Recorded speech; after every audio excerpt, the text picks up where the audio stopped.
Waiting tayo mga dre ng pasahero. Mukhang matumal ngayon wala pa tayo natatanggap na booking. Kaplano ako sabihin sa inyo kung magkano kikitain ko ngayon.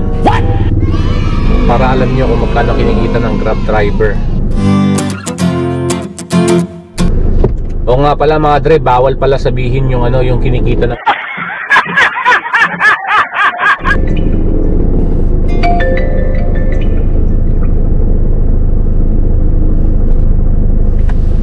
diba? Kasi pag napanood nila tong video ko, itong vlog ko, baka ma-deactivate na naman tayo. Malaking problema. So hindi ko na sasabihin pala sa inyo yung kinikita ko. Kinikita ng Grab driver, ihahambing ko na lang. Parang parang kinikita ng isang. Okay, tara let's may ticket pa tayo. Lord.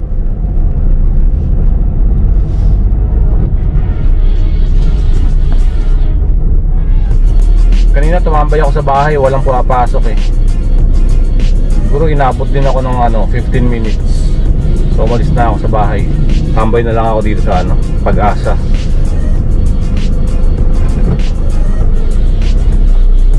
O nga pala, parang parang itong na to, itong harang na to, itong plastic. Parang gusto ko palitan ng fiberglass. Yung yung harang. Nasa yata yun nasa 1,500 yung canvas ko dati. Kaso nga lang pag kinabit yun, hindi ko lang alam kung pwedeng pwedeng i-adjust yung upuan. Kasi pag pagod tayo, 'di ba, ina-adjust. So nagpapahinga tayo ng konti. I-dip lang. So hindi ko lang alam kasi inaano to parang pinagdudugtong tong dalawang na to upuan. So yun ang inaano ko. Yun ang iniisip ko kung kung pag nagpakabit ako ng fiberglass na gano'n na harang, instead na itong plastic na to, baka hindi ko na ma-adjust yung upuan. So, siguro magtatanong ulit tayo pag talagang decidido na ako magpakabit.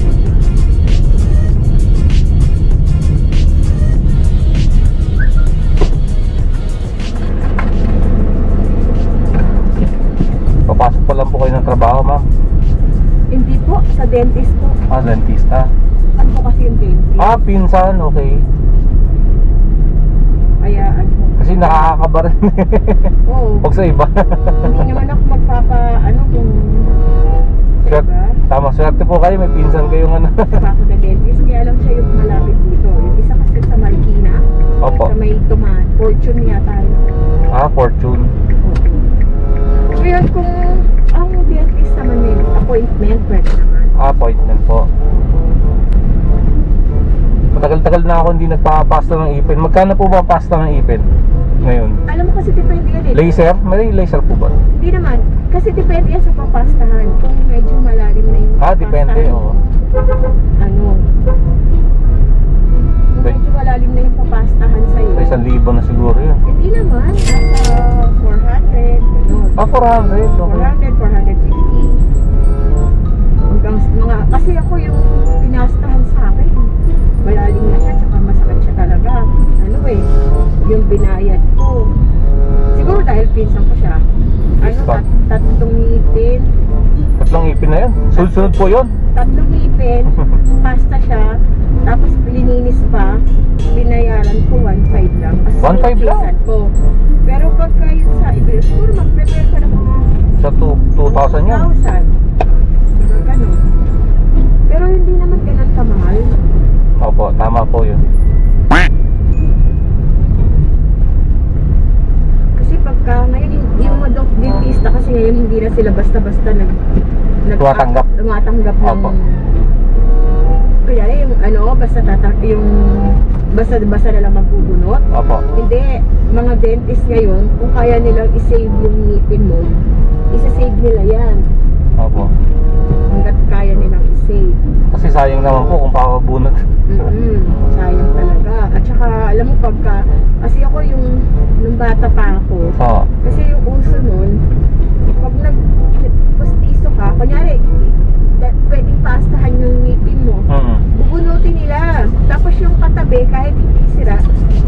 balutin para maging apat yung mali, nakakainis, sabi ko. Ang ganda pa naman ng ngipin ko. Bungal ka. Oo, tapos nung binunot yun sa akin. Tapos ngayon, may natira, mga buo pa yung iba kong ngipin. Oo. Yun na yung iniingatan ko, hindi ko na basta-basta, hindi na ako lang papabunot. Kung kailangan pa, kasi alam mo pagka yung, ano ka, postizo ka, nawawala ka ng lasa kumain. Ah, okay. Yung pagkain mo, kunyari, ano,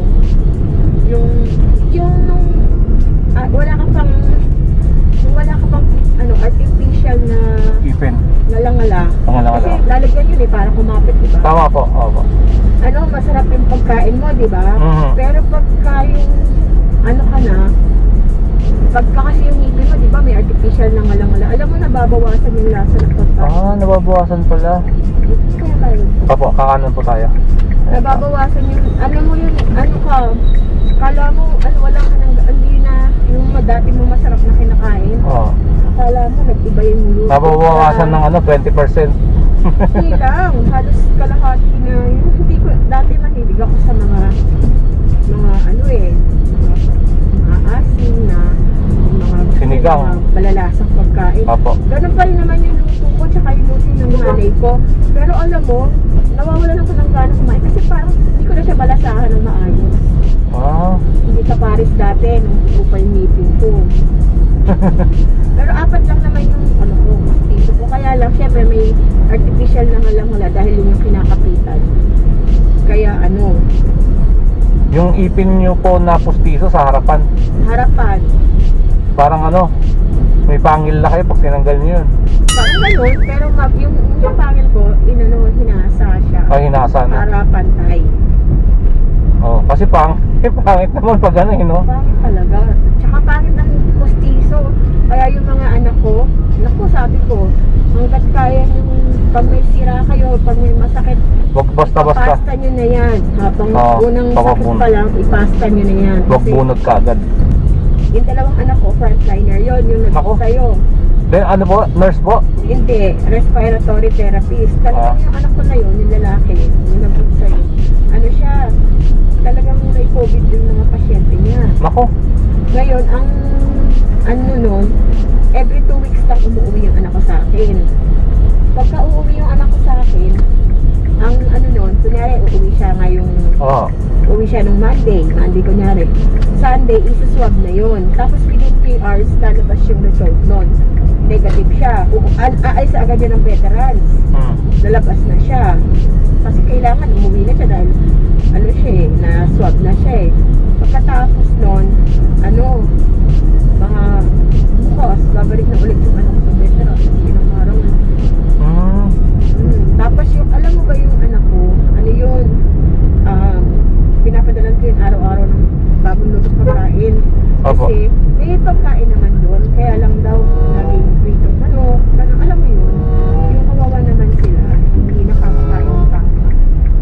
Kaya nakakaawa. Ano po yung mga pinapadala niya? Yung mga ano, lutong bahay? Ay, ano, pinakbet, basta may gulay, sinigang, basta Gusto talaga nila yung malasa talaga na ano, makakatanggal ng stress. Oo, talaga. Kasi alam mo ba yung anak ko, yung mga, alam mo yung mga frontliner na babae, naka-diaper na yan, naka-adult diaper. Kasi once na sinuot nila yung PPE nila, 6 to 8 hours nilang suot yun. Kasi once na inubad nila yun, 30 minutes na lang bago sila makapagkabit doon. Dahil patong-patong yun Alam mo ba yung mask nila? Kunyari may mask sila na ganito. Oho. May mask pa silang dalawang blue, surgical. May mask pa silang isa. Doble-doble patong. Pati yung may goggles pa sila, may face shield pa. Tapos pati sa ulo. Tapos yung gloves nila, tatlo yun. Dami ah. 3. Oo, kasi kuya, pagka yung sa una, di syempre hahawakan mo yung COVID, di ba? Pagka magbuhubad ka na nun, unang gloves mo, tatanggalin mo yung isang gloves mo, di ba? Yung pangalawang gloves, yun yung patatanggal mo ng mga isang face shield mo, ganyan-ganyan, yung ano mo, PPE mo. Tapos yung pang-huling gloves, yun yung pang tatanggal mo na ng damit mo, tapos maliligo ka. Pagka naligo ka na, isasakay ka sa golf car. Tapos dadaling ka sa isang court i-disinfect ka. Pagkatapos mo ma-disinfect, dadaling ka na ulit sa ano mo, susuot ka ng scrub suit mo, yung uniform mo na ulit. Tapos i-sprayan ka ulit doon. Tapos tsaka ka palang makakapunta sa ward na walang COVID. Ang katindi, kaya akala mo ba yung Pagod talaga, ganun pa lang eh. talagang kawawa sila. Alam mo kung bakit, kaya akala nila biro-biro yung mga naka-PPE. Grabe yan. Yung iba, yung talagang, syempre, alam kailangan kasi nila umiinom ng tubig. Dahil pag hindi, sila naman yung ano, kaya akala mo ba, yung iniinom na vitamins ng anak ko, Consace, at tsaka Consace. Consace, maganda yan. Tsaka yung umiinom siya ng Beroka, tapos Beroka. tsaka ano, Centrum, tsaka Immunopro. Oo, iniinom yun na anak ko araw-araw. Tapos yung Pag sa ano, sabay-sabay po yung inom nun? Consace niya, 1,500 mg dapat. Kasi kuya, may naka-expose siya sa may COVID. Bali Consace po, ano po ba yun? Vitamin C? Pero yung, alam mo ba yung sa San Lazaro, kabatch ng anak ko, nag-positive siya sa COVID. Pero alam mo, hindi man lang siya nilagnat, hindi man lang siya kasi yun ang vitamins niya. Consace, ano, tsaka inom siya ng Beroka, tapos ano, inom siya ng Beroka, Immunopro. Immunopro. Oo, Immunopro yung tawag sa vitamins na isa, pampalakas ng immune system. Multivitamins naman po yun or? Oo, multivitamins Okay. din yung pampalakas ng immune system. Hindi Immunopro. naman iinumin mo lang yun dahil naka-expose ka sa may COVID. Pero yung Pag frontliner ka. Pero pag kunyari kapares natin, nandito lang. Pwede naman Pwede inumin. ka ng 1,000 mg na vitamin C, Immunopro, ganun. Tapos gargle ka lang ng betadine o kaya maligam-gam na may asin. Pero para hindi sumakit yung lalamunan mo, tsaka kung may nasagap ka man dyan, malinis ka, wala kang virus, diba? Yung anak ko, ang ginagargle nila, Orahex ng mga frontliner. Orahex. Orahex. So, frontliner talaga yung mga yun. Tsaka alam mo ba yun, pagka may sakit ko, sana na positive ka sa COVID, lalo na pag matatanda. Ang antibiotic mo, everyday, 150,000 ang presyo, 2 immune, umaga at hapon. 10 araw, 1.5 million. Kaya pagka may positive ka sa COVID, tapos talagang lumala ka, 1.9, hindi mo pa alam kung buhay ka o patay ka. Grabe. Ganun, katindi. Grabe, no? Saan po tayo dito, ma'am? Sa ano, dyan sa may... Sa buwan, Villarita. Sige po, ma'am. Okay po.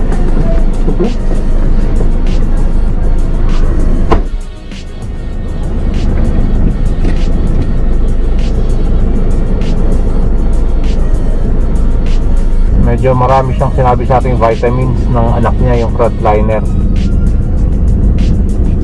So, i-search ko pa kung anong ano yun, kung anong vitamins yung Immunopro. Mukhang okay yun ah. Check natin sa internet kung anong klaseng vitamins yung Immunopro. Grabe pala mga frontliner, no? Ngayon ko na nalaman, 3 patong yung yung gloves sila.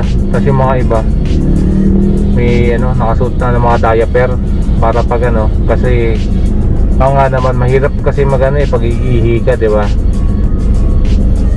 So kailangan mo pa ng katulong nun para magtanggal ng PPE.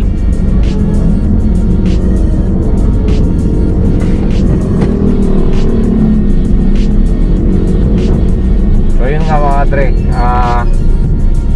pang-unang pasahero natin to si Madam. So kita-kits tayo mamaya. Hintay tayo, tambay muna tayo dito. Hintay tayo ng magbubuk dito.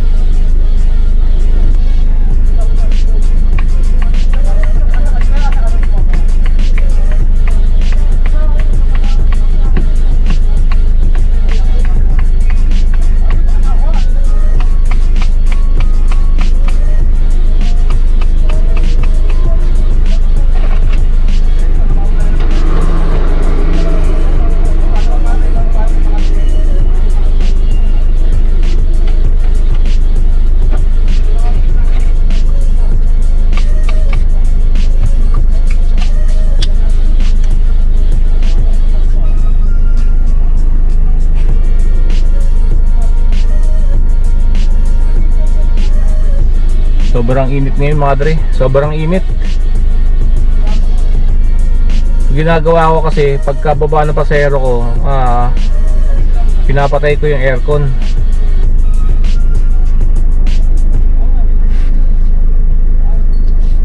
Ngayon hindi tayo pwede basta-basta magpatay ng aircon, sobrang init ngayon. Parang walang hangin tayo na ano. Yung gulong natin medyo malambot. Gawin ko muna yung ano, may baon naman tayong ano, panghangin ng gulong.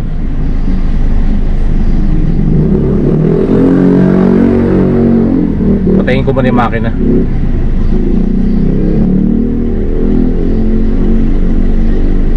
Kailangan talaga may mga ano tayo eh, may gamit talaga tayo para sa kotse eh. Para kahit saan lugar tayo, halimbawa malambot yung gulong natin, di ba? At least meron tayong panghangin ng gulong.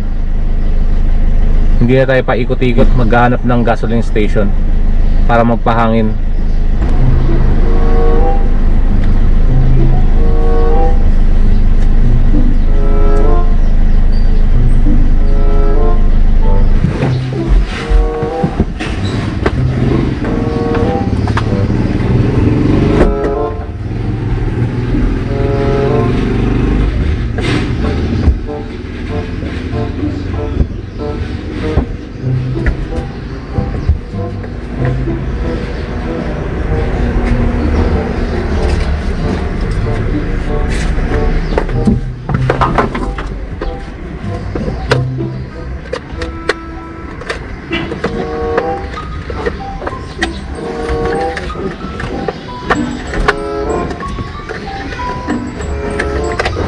Ito medyo matagal-tagal ko nang ginagamit to.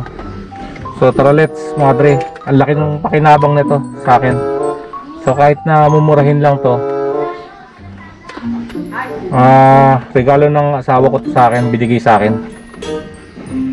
Ayos mga dre, tara let's hanginan natin yung gulong.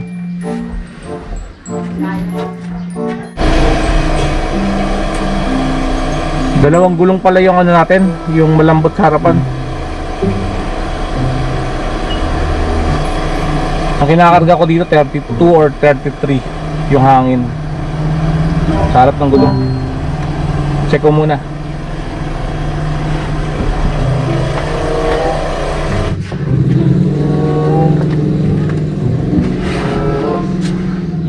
So ito, hindi siya heavy duty. So pang isang gulong lang. Medyo mainit-init na. So gagawin ko, pinapalamig ko muna. So hindi niya kaya dalawang gulong. Okay. Malakas naman yung buga ng hangin.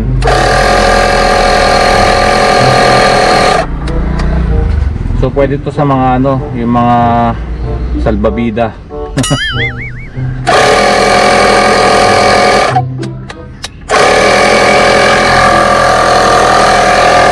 Sobrang init na niya. Nag-ano siya, nag-shutdown mag-isa. Nag-off siya mag-isa. So pahinga muna natin. Siguro mga ano, mga 5 minutes or 10 minutes. Waiting tayo dito mga dre sa West Ave. Naka ano pa lang ako, naka dalawang trip pa lang ako.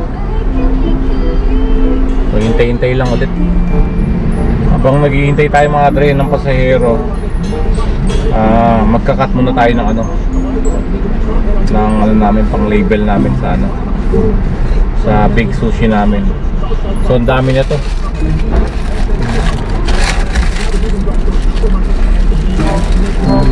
Ang dami na to. Ang dami na to mga dre.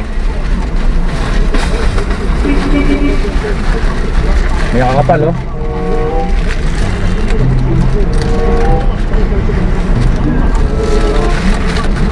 So magkakat muna tayo nito. So ako nag-request ito para habang naghihintay tayo ng booking, hindi tayo naiinip.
Salamat po.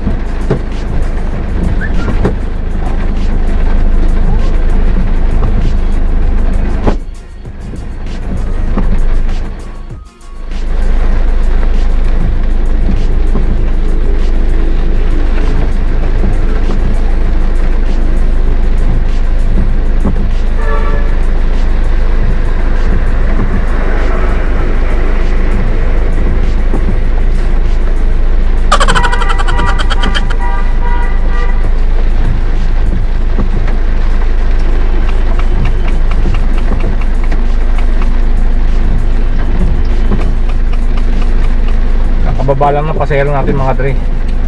Nakatatlo pa lang ako. Alas 3:30 na ng hapon.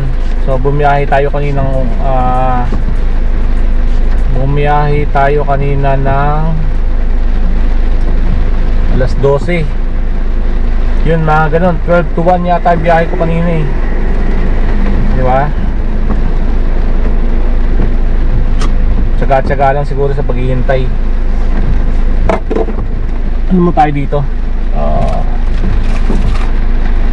Continue natin yung ginagawa natin kanina.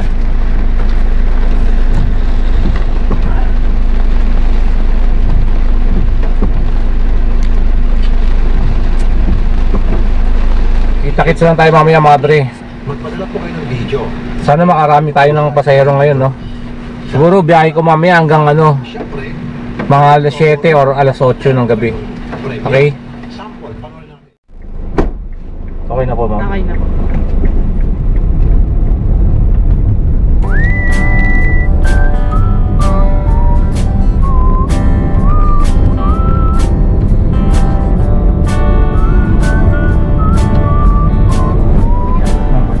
Thank you.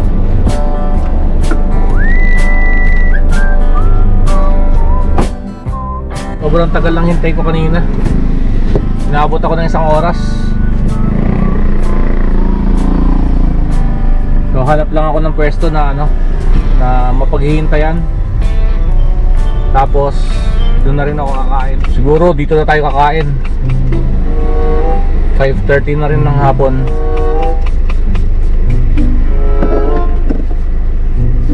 Hindi ko lang alam kung kakain pa ako sa bahay mamaya.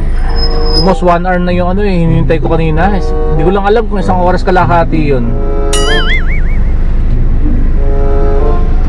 Nakatulog na rin ako sa paghihintay. So kailangan talaga tsaga-tsaga lang sa paghihintay. Maubos kasi gasolina mo kung paikot-ikot ka sa kalsada eh. Tapos naghahanap ka ng ano, magbubuk sa'yo.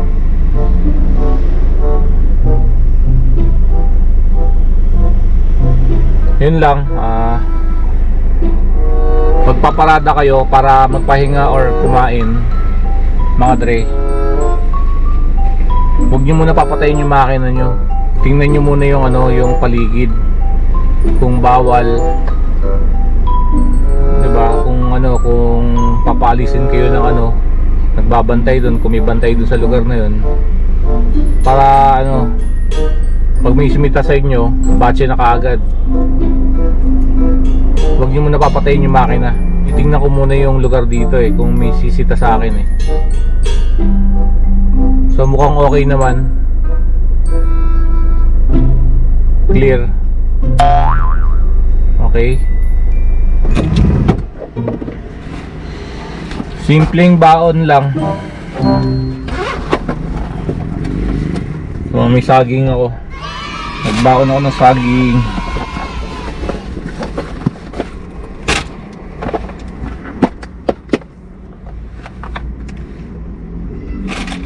Okay.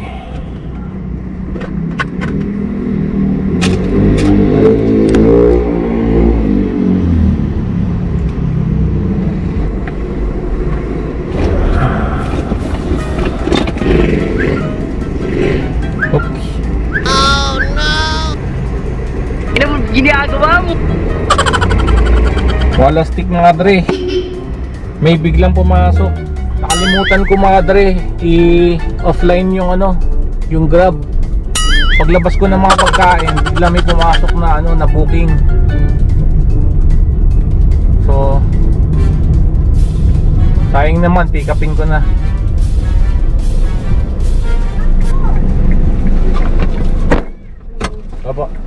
Siya po, Yes po, Maria. yes po.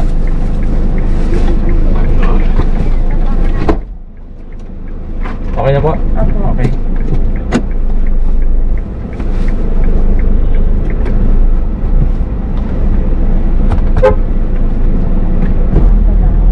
Ito yung ano niya, Mayna, paro. Hindi pa. Kaliwa sa Welcome Rotonda. Tapos lumabas sa kanan patungong kay Rodriguez Senior Avenue.